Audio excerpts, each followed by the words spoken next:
বাইরে কখনো ঈদ করি নাই, কিন্তু ঈদের দিন আমরা এখানে ছিলাম বৃষ্টির মধ্যে। মানে আবহাওয়ার যে অবস্থা তার থেকেও মনের অবস্থা খারাপ ছিল, মনে হয়েছিল আমাদের দুঃখেই হয়তো সেদিন আকাশ কাঁদছিল, কারণ আমি পরিবারের বাইরে কখনো ঈদ করি নাই।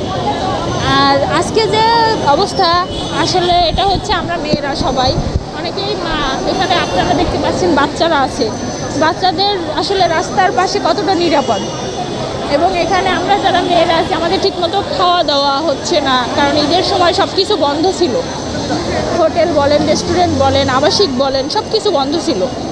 আমাদের এই সময়টা আমরা অতিক্রম করছি। তারপরে হচ্ছে আমাদের এখানে আশেপাশে কোথাও পাবলিক টয়লেট বা মেয়েদের জন্য কোনো টয়লেটের ব্যবস্থা ছিল না। আসলে এই সমস্যাগুলো আমরা ফেস করছি। আমাদের সামনে আরও যত কষ্ট হোক, তারপরেও আমরা আমাদের দাবি আদায় না হওয়া পর্যন্ত ঘরে ফিরবো না, কারণ আমাদের দাবিগুলো যৌক্তিক। আপনারা অবস্থা কর্মসূচিতে লাগাতার 20 দিন ধরে আছেন, সর্বশেষ আপনাদের পদক্ষেপ কি?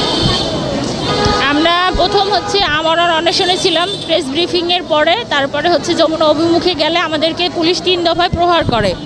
তারপরে আমরা আবার প্রেস ক্লাবে লাগাতার অবস্থান কর্মসূচি, আজকে আমাদের 20তম দিন।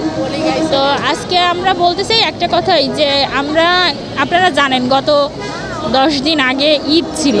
আমরা কখনো এইখানে যারা আমরা সবাই, আমাদের পরিবার আছে, আমাদের পরিজন আছে, আমাদের আত্মীয় স্বজন আছে, এই শহর ফাঁকা ছিল, শুধুমাত্র আমরা তথ্যপাড়া এখানে বসা ছিলাম।